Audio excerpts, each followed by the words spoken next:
दोस्तों, एक दुल्हन का घूंघट उठाते ही उसका पति खुशी से पागल हो जाता है। वो दुल्हन भला की खूबसूरत थी। वो उसके चेहरे को देखते ही बोलता है, oh my God, what a nice beauty, बहुत खूबसूरत लग रही हो तुम। लेकिन दोस्तों, तभी उस लड़की की आंखों से आंसू टपकने लगते हैं। वो बोलता है, क्या हुआ? उसके हाथों को अपने हाथ में थाम लेता है और बोलता है कि मेरे पास किसी चीज़ की कोई कमी नहीं है, मैं तुम्हें दुनिया की सारी खुशियाँ दूंगा।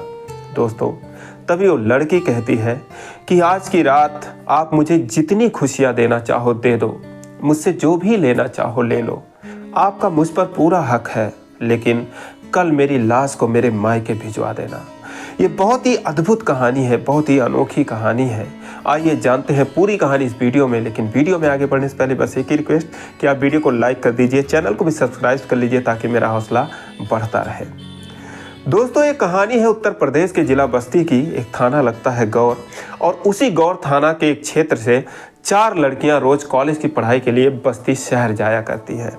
वो चारों एक ही उम्र की थीं, एक ही गांव की थीं, और चारों की स्टडी जो है वो बीएससी फाइनल ईयर में चल रही थी। ये चारों अपने गांव से बस्ती जाती हैं। बीच में 20 किलोमीटर का रास्ता होता है और इसी रास्ते में एक नदी पड़ती है, उसका नाम है कुआनो। कुआनो नदी पर एक पुल बना है और उस पुल की खास बात यह है कि उस पर से जो नज़ारा होता है काफ़ी सुंदर दिखता है। इसीलिए कुछ लोग अक्सर वहाँ पर रुक जाया करते हैं सेल्फी लेने के लिए, यूं ही टाइम पास करने के लिए। उसके अलावा भी उस पुल पर से कुछ मछुआरे अपने कांटे फेंक कर नदी में से मछली निकाला करते थे, फंसाया करते थे। दोस्तों, ये जो चारों लड़कियां होती हैं ये भी मौज मस्ती करते हुए जाती थी, आती थी और अक्सर उस पुल पर रुक जाया करती थी। दोस्तों, इसी बीच में मछुआरों में एक नया लड़का होता है जो कि मछली फंसाने में बड़ा माहिर होता है। उसका नाम होता है सोनू निषाद। के चारों में न जाने ऐसी कौन सी खासियत थी, उसके अंदर ऐसी कौन सी कला थी कि वो सबसे ज्यादा ही मछली फंसाता था। दोस्तों, इन चारों लड़कियों में एक लड़की का नाम होता है सीमा सिंह। उसे भी मछली का पकड़ा जाना अच्छा लगता था। एक दिन वो सोनू निषाद के पास आती है और बोलती है कि मुझे भी मछली पकड़ना है। तो सोनू कहता है कि तुमसे गंदा काम कहाँ होगा, तुम दूर ही रहो। तो बोलती है, क्यों? मैं भी मछली खाती हूँ, गंदा क्या है इसमें? तो बोलता है, ठीक है, खड़ी हो जाओ, अभी मछली किसी में फंसेगी तो फिर तुम्हें बताऊंगा। तो मुश्किल से 5 मिनट के भीतर एक मछली उसके कांटे में फंस जाती है। उसको देखते ही सोनू बोलता है, अरे खींचो खींचो, फंस गई इसमें। दोस्तों, सीमा जो है वो खींचने लगती है। चूंकि मछली थोड़ी बड़ी थी, वो अपने तरफ जोर मारती है, अपनी तरफ खींचती है। तो बोलती है, अरे तुम भी खींचो, नहीं तो तुम्हारी मछली ही भाग जाएगी। दोस्तों, सोनू और सीमा ये दोनों मिलकर मछली निकाल लेते हैं। सीमा को बहुत मजा आता है, फिर वो अपने घर चली जाती है। अब दोस्तों, सीमा तो मछली निकालने के बाद चली जाती है, लेकिन जो सोनू निषाद होता है उसका खेल यहीं से खराब हो जाता है। दोस्तों, उसके ख्यालों में खो जाता है, क्योंकि मछली निकालते वक्त कभी सीमा का हाथ उसके हाथों में, कभी उसका हाथ सीमा के हाथों में। तो इस तरीके से जो स्पर्श था उससे वो उसके ख्यालों में खो जाता है। रात भर उसके बारे में सोचने लगता है। दोस्तों, अगला दिन होता है। सुबह सुबह वो डोरी अपने कांटे लेकर पुल पर पहुंच जाता है। अब ये लोग पढ़ने के लिए जब जाती हैं, देखती हैं कोई नहीं, वो अकेला है। तो उससे बोलती है, तुम सुबह सुबह आ गए, आज तो अभी कोई नहीं यहाँ पर है। तो बोलता है, हाँ आ गया। तो बोलती है, अच्छा आते टाइम मैं मछली पकड़ूंगी, लेकिन जाना मत। तो बोलता है, ठीक है, नहीं जाऊँगा। तो बोलती है, ठीक है, जाना नहीं। बोलता नहीं जाऊँगा। दोस्तों, कहाँ जाने के लिए आया ही था, इसीलिए तो आया ही था। फिर वो वापसी में आती हैं 3 बजे। चारों लड़कियां दौड़ के उसके पास आती है, बोलती है कि बताओ किसमें फंसी है। दोस्तों, पहले से ही जो मछली फंसी हुई थी, सोनू ने उसे निकाला ही नहीं था, वो सीमा का इंतजार कर रहा था। बोलता, देखो उसमें फंसी, अभी अभी फंसी है। वो 1 निकालती है, 2 निकालती है, तीसरा निकालती है। कल उन दोनों के हाथों ने एक दूसरे को टच किया था, आज ऐसा करते हुए उसके बालों ने टच किया, उसके मतलब समझ सकते हैं आप। दोस्तों, कल की तरह सीमा को आज भी बहुत मजा आता है। जाते जाते सोनू बोलता है कि अरे मछली ले जाओ ना, तुमने फंसाया है, तुमने निकाला है तो ले जाओ। तो बोलती है कि हाँ, मैं रास्ते में मछलियाँ लेके चलती फिरूंगी, मेरा नाम कटवाओगे क्या? तो एक लड़की बोलती है कि इतना ही शौक है तुम्हें मछली देने का तो भून के खिला दो। दोस्तों, फिर अगला दिन आता है। 3 बजे वो चारों लड़कियां पढ़ के ठीक उसी पुल पर आती हैं और सोनू जो है उनके सामने मछली रख देता है भुना हुआ, बोलता है लो खाओ। तो उन्होंने बोला अरे यार हम लोगों ने मजाक किया था तुमसे, तुम यार वाकई में मछली भून दिए यार, ऐसे मछली खाते फिरेंगे क्या हम रास्ते में। लेकिन उनको लालच भी लग रही थी तो एक कहती चलो खा ही लेते हैं यार, भूख भी तो लगी है। दोस्तों पुल के नीचे जाते हैं चारों लोग, सोनू भी जाता है, आराम से मछली खाते हैं। तो उसके बाद नदी में ही वो पानी पीते हैं, अपना हाथ मुंह धोते हैं, तो फिर वो चारों अपने रास्ते चली जाती है। लेकिन रास्ते में जो लड़कियां होती हैं उसको छेड़ने लगती है, कहती यार सीमा तेरे लिए देखो कितना अच्छा लड़का है, तेरे लिए मछली भून के रखा था।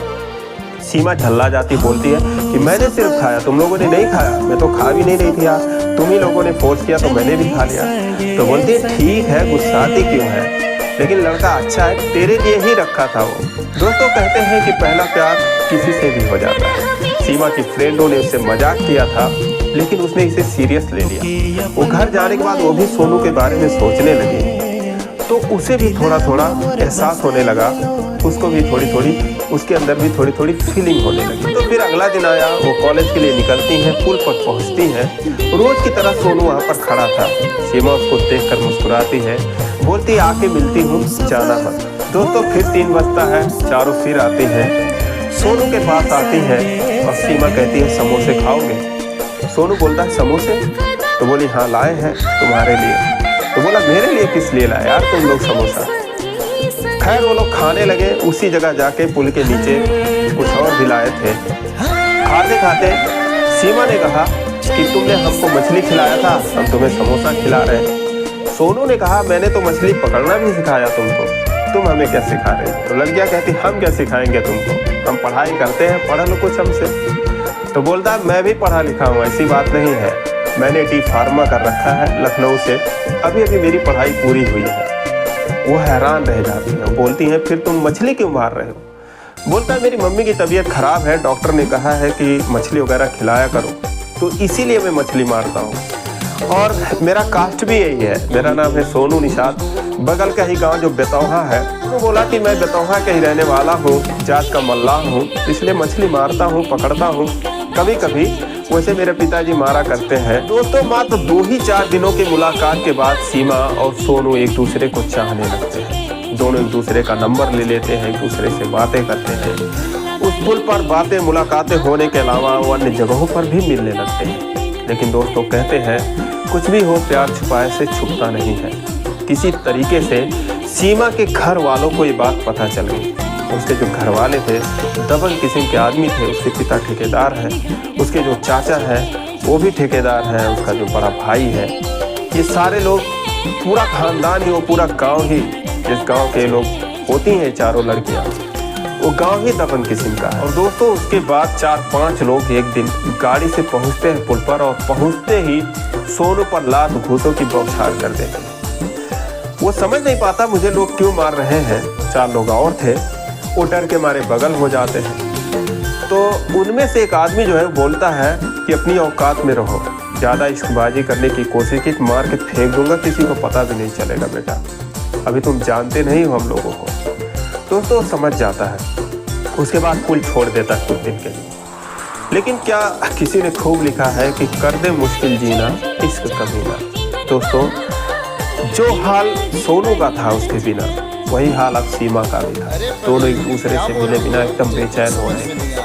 4-6 दिन बीतता है, जो है जब डर अंदर से कुछ खत्म होता है, सोनू फिर उसी पुल पर आता है और फिर मुलाकातें शुरू हो जाती हैं। फिर एक दिन वो उसी वक्त पहुंच जाते हैं जिस वक्त सीमा और सोनू एक दूसरे से बातचीत कर रहे थे पुल पर। दोस्तों जाते ही उसको इतना मारते हैं कि अपनी जान बचाने के लिए सोनू को नदी में कूदना पड़ता है। सीमा जो है वो भी बचाव करने की कोशिश करती है, बाकी लड़कियां पीछे हट जाती हैं। तो उसके बाद भी इन दोनों का मिलना जुलना बंद नहीं हुआ और एक दिन दोनों एक मंदिर में जाके शादी कर लेते हैं, साथ में जीने मरने की कसमें खा लेते हैं। तो उसके बाद जब समझ जाते हैं सीमा के घर वाले कि अब ये मानने वाली नहीं है, तो सोनू को एक फर्जी केस में, छेड़खानी के आरोप में, चोरी के आरोप में उसको जो है जेल भिजवा देते हैं। 2-3 महीने के लिए वो जेल चला जाता है। दोस्तों जब सोनू रास्ते से हट जाता है तो लोग सोचते हैं अब इसकी शादी ही कर देना सही है। उन लोगों ने सीमा की शादी उत्तर प्रदेश में एक जिला है बलरामपुर, वहाँ पर तय कर देते हैं एक लड़के से, उसका नाम होता है पंकज सिंह। उसकी शादी तय कर देते हैं। शादी होती है और शादी के बाद वो अपने घर जाती है और उसके बाद ये सुहाग रात वाली कहानी होती है। दोस्तों, उसके बाद पंकज उसको बहुत धमकाता है कि तुम्हारी हिम्मत कैसे हुई और इतना खर्चा करके तुमको ब्याह करके लाए हैं, तुम क्या सोचती हो इतने आसानी से तुमको मरने देंगे? तुमने जो भी किया है उससे मुझे कोई मतलब नहीं है, लेकिन अब तुम मेरी हो और अगर ऐसे नहीं रहोगी तो फिर कैसे भी करके तुम्हें रखेंगे, लेकिन तुम्हें मेरे पास ही रहना पड़ेगा। दोस्तों, इतना सुनते ही वो बोली कि तुम जो भी कर लो, कभी ना कभी तो मुझे अकेला छोड़ोगे और उसके बाद मैं अपनी जान दे दूँगी। वो अपनी सारी कहानी बताती है कि सोनू नाम का लड़का है, मैं उससे प्यार करती हूँ, सारी कहानी वो बता देती है। दोस्तों, बहुत बातें करने के बाद जो पंकज होता है वो कमरे से बाहर चला जाता है और 2 ही मिनट बाद वापस आता है, लेकिन उसके पीछे पीछे सोनू भी होता है। सोनू कमरे में आता है और आवाज़ देता है कि सीमा। सोनू की आवाज़ जब उसके कानों में पड़ती है तो सीमा उधर देखने लगती है, फिर उसको देखती रह जाती है तो पंकज को देखती है। पंकज बोलता है, लो तुम्हारा सोनू आ गया। दोस्तों, बेड पर से वो कूद पड़ती है और आते ही उसके गले लिपट जाती है, उसके बाद रोने लगती है। दोस्तों, इसके बाद उसके समझ में नहीं आता है कि ये सब क्या हो रहा है। ऐसे लग रहा था जैसे कोई सपना देख रही हो, लेकिन तभी उस कमरे में अन्य 2-4 रिश्तेदार आते हैं और सारे लोग खुशी से ताली बजाते हैं। उसके बाद पंकज बताता है पूरी कहानी।